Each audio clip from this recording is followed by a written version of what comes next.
Саламатсыздарбы урматтуу телекөрүүчүлөр, сиздер менен 7 каналда көрүшүп атканыма аябай кубанычтамын. Кыргыз өзү 7-нин бири Кыдыр деп келет. Ошол мага Кыдыр болосун деп 7 каналда биринчи ишибизди баштап атабыз. Чай үстүндө сырдашуу. Кимде ким чай ичип аткан болсо, чайыңыздар дамдуу болсун дейбиз. Ал эми биз сиздерге дайыма маанайыңыздарды көтөрүп, ызык чай ичип турганга сиздерге мен мондай пияла деген чайды сунуштайм. Пияла чайын ичип маанайды көтөрүңүздөр. Ичкен чайыңыздар ызык, ден соолуңуздар бышык болсун. Үй бүлөңүз үчүн дайым эң жакшысын тандоого аракет кыласыз. Үй бүлөлүк түшкү тамакпы? Пиала Голд Ceylon сүйүктүү тамактарыңыз менен мыктай калышат. Пиала Голд чыныгы чай сүйүүчүлөр үчүн алтын стандарт.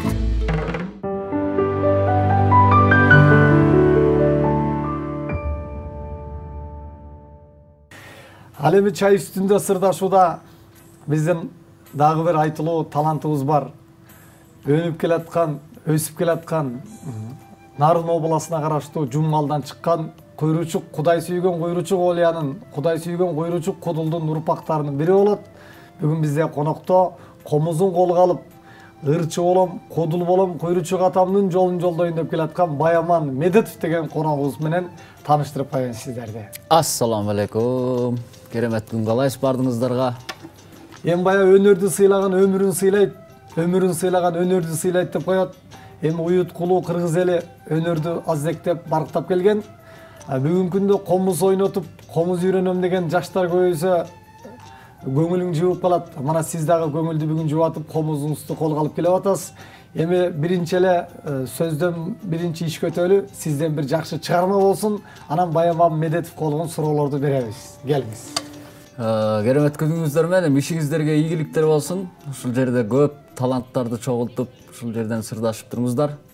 Дайыма ушул студияңыздарда кут орносун. Сиздер үчүн Сен дегенде деген бир чыгарманы аткарып берейин.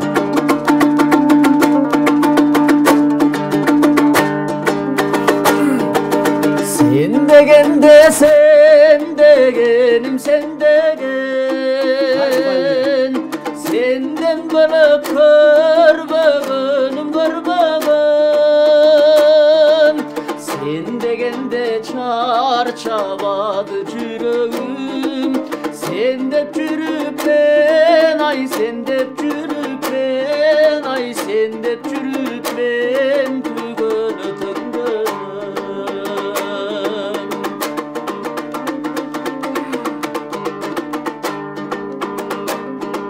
Sen oylasam oylağınım oylağın. Sen oylamay kaybağınım kaybağın. Sen degende seketimde içimden. Sezim derdin toy boy, sezim derdin toy boy. Sezim derdin toy boğan, toy boğan.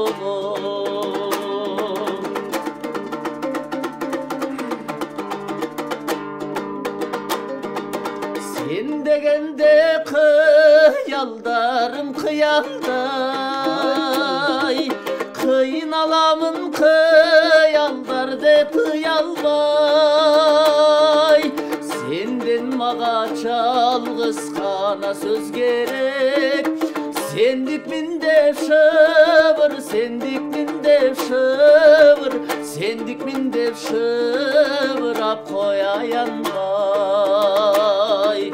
Senden mağa çalgıskana söz gerek. Sendik min devşevir, sendik min devşevir. Sendik min devşevir, ap koyayan vay.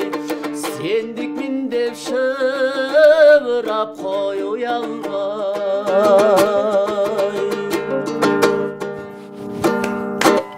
Азаматсыз Баяман Медетов, керемет ырдадыңыз. Эми чай үстүндө сырдашуудабыз да биз. Анан Баяман, мен бир нерсе таң калам да. Азыр сиз ырдадыңыз го, мына аябай жакшы ырдадыңыз. бирок азыркы жаштардын катарына сиз да киресиз да. Ооба. Азыркы жаштар эмнеге ырдап атканда ошо ырдын авторун айтпайсыздар депкен суроо менде пайда болот да. Мына бул ырдын сөзүн ким жазган, оонун ким жазган. Сиз азыр ырдап кеттиңиз.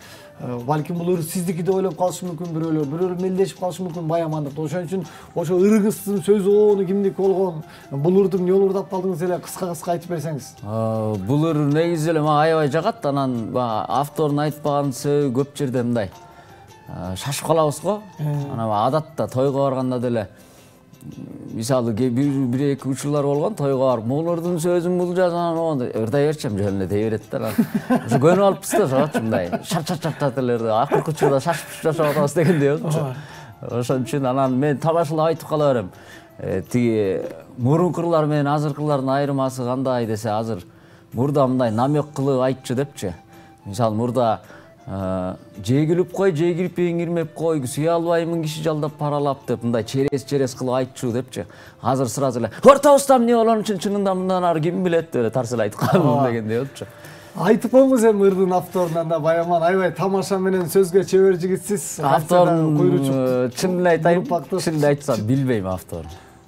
Ошол себептери болуп калат да. Бул билсем айтып болуп калат да. Оон чырылдап эле жатып калат. Оону мен чыгардым эле, айтпай койду, сөзүн мен жаздым эле, мен түнү менен сөз жазгам, тиги ырдап кетти деп калат.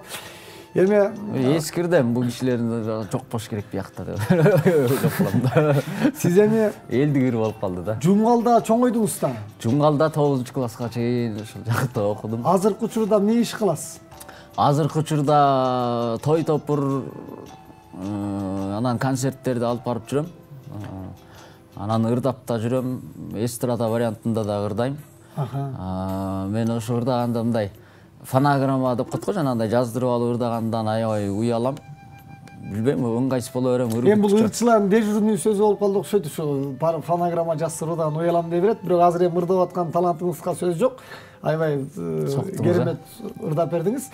Анан мен сизге суроом, азыркы учурда кайсы артисттер менен иштейсиз? Азыркы учурда Борончу Кудайбергенов деген агайлар бар. Мен ошо киши түрткүлөп ушу куудулдардын арасына, таланттуулардын арасына кошкон да ошол киши. Анан ошол киши аркылуу азыр Тынар Курманалиев экөөнүн концерттерин алып барам. Алып баруучулук кылам, ырдайм. Союзбек Сейиткалиев деген да байкем бар, Токтогулдан ошо кишинин да концертин. Рысбек Жантөрөевдин концертин көбүнчө азыр эми куудулдар менен иштешип атам. Өзүм мен кичинекейимден бери эле ошо эс тарткандан бери эле ушу бирөөнүн көңүлүн көтөрүп, бирөөнү күлдүрүп, жылмайткан мындай жакын да өзүчү. Анан ырчылык болсо кийин комуз калып, колго калып, ырдап калып, анан ырдаса болот экен деп ырдап калам. Негизгиси ушу куудул болом деп жүрөм да. Бирок мен эч ким куудул деп эсептебейт. Себеби көп күлдүрө албаймбы же кандай билбейм, бирок аракет кылам да. Эки киши менен отуруп калса, кичине жылмайтып күлдүрүп алсам, өзүнчө мындай рахат алып ушундай калат. Баяман Медетов аябай жакшы. Эми бул куудулчулук Жумгалдын жигити болосуз. Жумгалдын кайсы айылынан болосуз? Жумгалдын Жаңарык деген айылынан.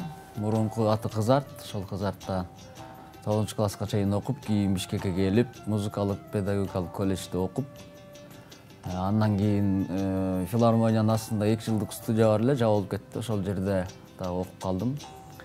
2 жыл. Ал жакшы билим алыпсыз. Филармониянын студияда эмне болуп жабылып кетти? Сиз окугандан жаап салышпадыңбы? Ошо мен окугандан эле болду окшойт деп. Болбой калды. Карантин болду. Карантинден кийин эле Сапар деген Исмаилов деген агайыбыз бар эле, 80 жаштан өтүп калган.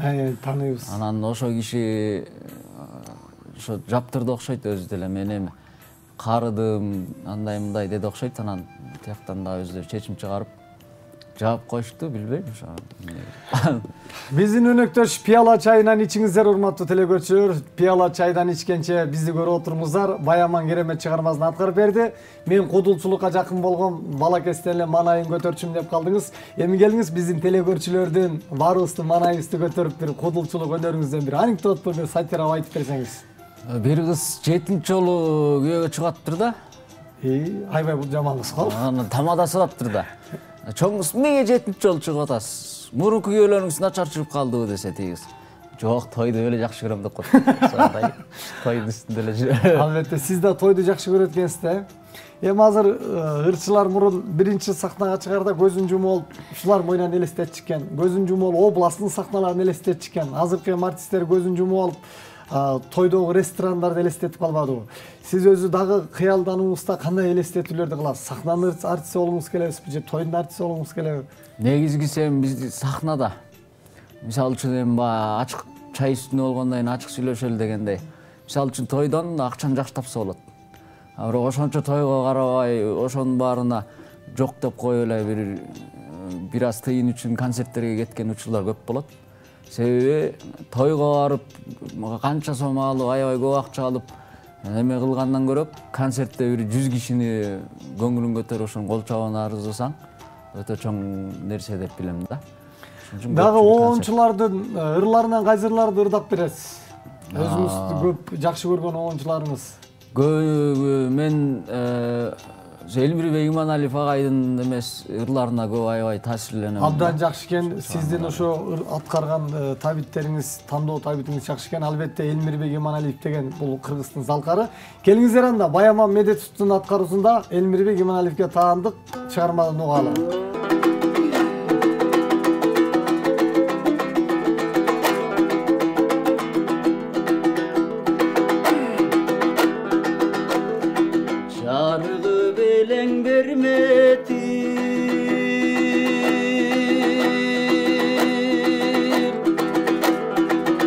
Jabırkap çüröktegdettim Karosuz kalgan kayıkтай Hayır koş canım men gettim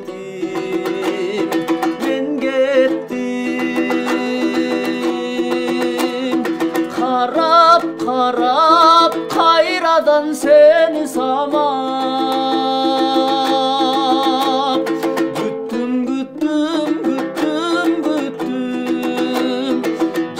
Calım calgızlıktan cada büttüm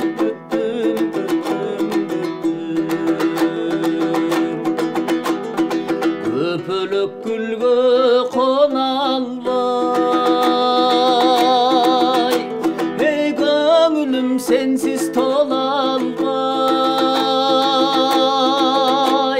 Serpilip yürek kıynaldı Sendeler sendey bolalvay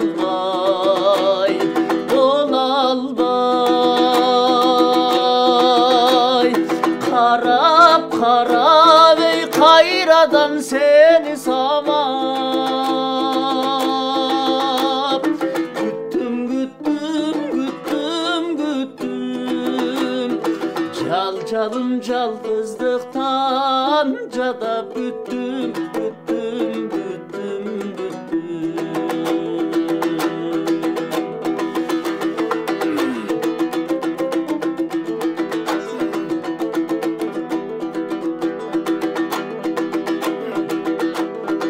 Koş tegim gelbet koş tegim Ey kozgo bölük çok kebim Kaygırsam calgız argam çok Koş deşer canım çok benim Çok benim Karap karap ey kayradan seni samap Güttüm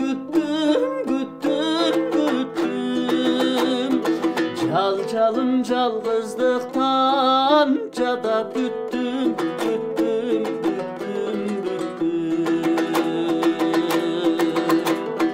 Karap karap ey kayradan seni samap Güttüm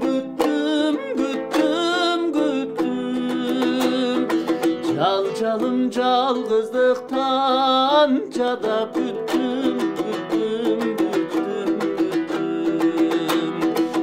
Кантейин кандай кылам жалгыздык жашоодонда жада бүттүм бүттүм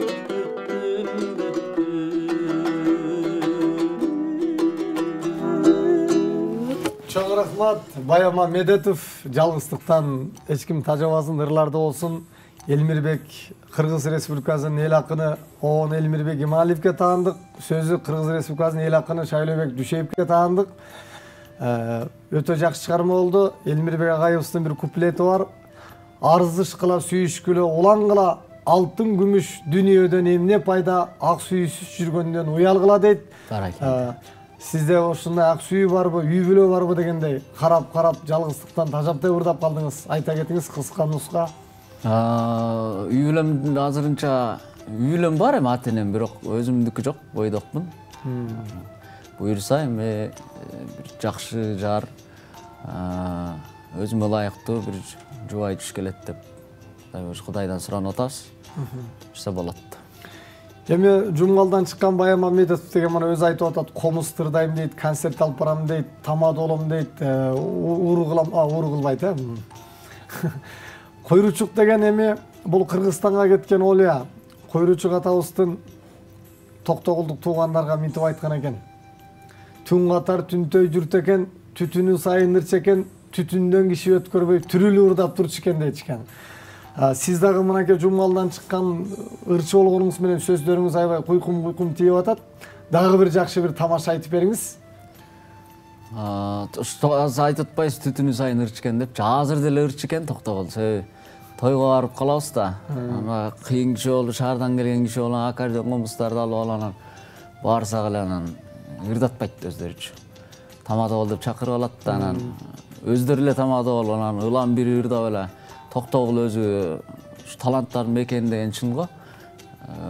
Ошого аябай таң кала берем да, барсаң эле ырдатпай эле берсең деп эле алып эле чертип элечи. Өзү ырдап кетишет. 70 ватт эле келип чертип ырдап кетип калып эле ошондой. Ошону эле айтып коеюн дейм. Туура, бул Эсенгул Ибраев деген кыргыз эл акыны мынтип айткан. Ат картайса бара-бара кашаңдайт, эки бутуң бир конучка бата албайт. Ер чыкса да, шер чыкса дагы бардыгы Токтогулдун ырчыларынан ача албайт деген. Туура, биз Токтогул деген керемет өнөрлүү жер. Бирок сизге дагы мына жумгалдагы келип бүгүн өркүндө өзүп атасыз. Кыргыз эли улуумун, жашмуун, ортомуун деп артисттери тааныйт. Сизди эл таанып баштадыбы Байама Медетов деп же жаңыдан көтөрүлүп келатасызбы? Эми мен жүргөнүм 10 жыл болот быйыл. 10 жылдан бери сахнада келатасызбы? 11 жылдан бери. Сахна, анан ошо иш-чаралар, той топур, анан өзү эмгек кылыш керек экен. 20 жыл жүрсөң деле иштебесең эчтеке жок экен дегендейчи, анан аракет кылабыз Кудай буйруса. Анан эми ас чөйрө көп эмес, эми ас чөйрөдө тааныгандар бар. Чакырып турушат анча-мынча жакшылыктарына. Тааныгандар тааныйт, тааныбагандар эми таанып атасыздар дегендей. Ошол. Чай үстүндө сырдашуу 7-чи телеканалда бизде конокто айтылуу талант, өркүндө өсүп келаткан жаш жигит, жаңыдан чыккан кунаным, жумгалдан келген уларым Байама Медетов деген жигит отурат. Пияла чайын ичиңиздер, пияла чайы ден соолукка пайда, маанайды көтөрөсүздөр, ызык чай ичиңиздер, биздин аталар, достор, чай ичип отуруңуздар. Байама Медетовдон андан эмесе чай үстүндө дагы бир жагымдуу чыгарма болсун. Сиздерге ошол Абдулда Иманкулов агай айтып калат го. Экир жасап эле оончумун дей беришет деп жана. Оончумун деп айтпай эле кичине чиймелеп бир жазып койгон атам менен энеме деген чыгарма бар эле, ошонун автордук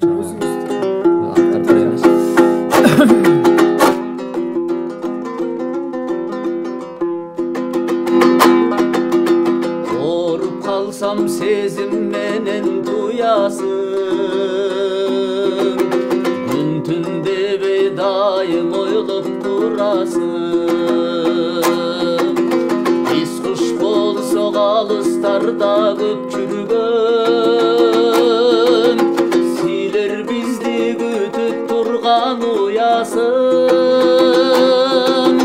Атакем ай, апакем ай, эмгегиңдин актаялар бекенмин, биленбей иш таманында энемин.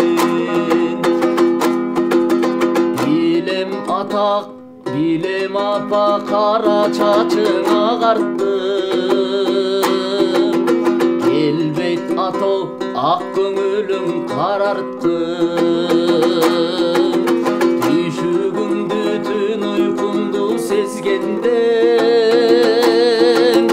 келет кайра жапжаш кылып жашарткым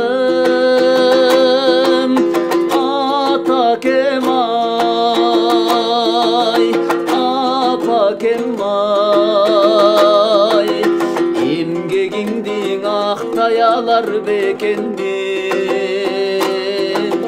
биленбей иш таманында экенин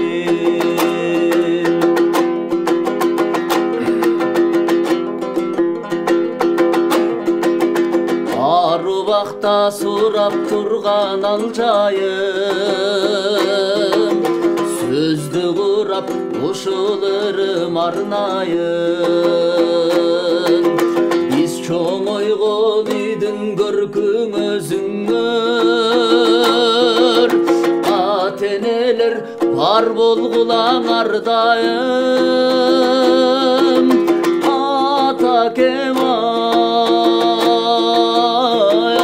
апакем ай эмгегиңдин актай алар бекенин биленбей ич таманыңда экенин эмгегиңдин актай алар бекенин биленбей ич таманында эненин ата энелер бар болгулаң ардайым. Байама Медетов автордук чыгармасын аткарып берди. Сөзүн дагы өзү жазып, оонун дагы өзү чыгарыптыр. Байаман азамат. Рахмат. Аракет кыла берсеңиз болот. Тамчыдан көлгө айланат. Буюрса. Ал эми ата энелер аман болсун. Салам айтабыз. Энебизге сүтү тараган толкубой денебизге дейт. Энелер бар болсун. Ата энелер бар болсун. Алыштан алга жылдырган алдык эки бут болот. Акылың болсо сыйла бар ата эне деген кут болот деп бир акылман айткан экен. Куттуу ата энелер бар болсун. Байаман, сиз өзү комуз тагырдайт экенсиз, сөздөрүңүз олуттуу орчунду сүйлөйт экенсиз. Анан мен сизге таң калганым, кандай десем, сиз эми акындар чөйрөсүндө же фольклор чөйрөсүнө аралашпай, жалаң кудулдар чөйрөсү менен жүргөндү жакшы көрөт экенсиз. Бул эмнеге? Өзүңүздү бузуп албайсызбы? Жалаң кудулдар чөйрөсүндө жүрүп. Жок, эми бул дүйнө эми кетер нерсе Жок, да. эч ким кетпейт деген жок, негизи айтам. Анан эми убактылуу нерседе тиле кыла берели колдон келген деген ой. Анан көпчүлүк жана башында айткандай өзү көңүлүн көтөргөн жагатмагачы. Мисалы ырдасаң ыр толтура да. Ырдасаң деле көңүл көтөрөт, бирок күлдүргөн башка да. Күлдүрүп бирөөнүн көңүлүнө маанай тартуулап, ошону өзүм жакшы көрөм. Ошон үчүн кудулдарга жакын экенсиз жан дүйнөңүз, э? Анда дагы бир анекдот айттыңыз, анда кудулга жакын экенсиз. Бир тамаша кылалы. Гай тосуп калыптыр да. Сен ичип алдың беле десе. Ой, кичкен жокмун деп эле эки жагынан. Жыттанып атпайсыңбы десе. Жантыкчы байке, виснайлыктар бүт эле ушундай жыттанат деп. Ошондой виснайлыктарды жыттанбай жакшы жүрөлү деп. Ооба. Эми азыр айыл жергелери да баш коруп калды. Бая сиздин чоңойгон айылыңыз Кызарт деген айыл. Бул атак алыска кеткен. Билесизби? Таш жарган эми Кызарт элдин баары билсе керек. Аябай жакшы айыл. Эми биздин бай убактыбыз улам чыкылдап өтүп атат. Пияла чайдан ичип туруңуздар. Ызык-ызык, курматтуу жеңелер, келиндер, чайдан демдеп туруңуздар. Чай үстүндө сырдашуу, биз болсо өнөрдү сыйлап, ырдап келген, сүйлөп келген конокторго биз чай демдеп берип атабыз. Эфирди жыйынтыктап атып, сизге эркин микрофон беребиз. Кыргыз элине айылдашыңызга, тууган урукка салам жолдосоңуз болот. Биринчиден чакырганыңыздарга рахмат. Ишиңиздерге ийгилик болсун. Анан экрандын ар жагында кишилердин чындап эфир үчүн, артисттер үчүн эмгеги зор. Ошо артисттик кылган ошо кишилер болот. Ошолорго да Кудайым күч кубат берсин. Ишинде үй бүлөсүнө бакубат жашоо каалайбыз. Кыргызстаныбызда тынччылык, токчулук, тойлор болсун. Айылыма көрүп атканыңыздар болсо ысык салам айтам. Сиздерди сагындык. Кудай буйруса жакын арада барабыз.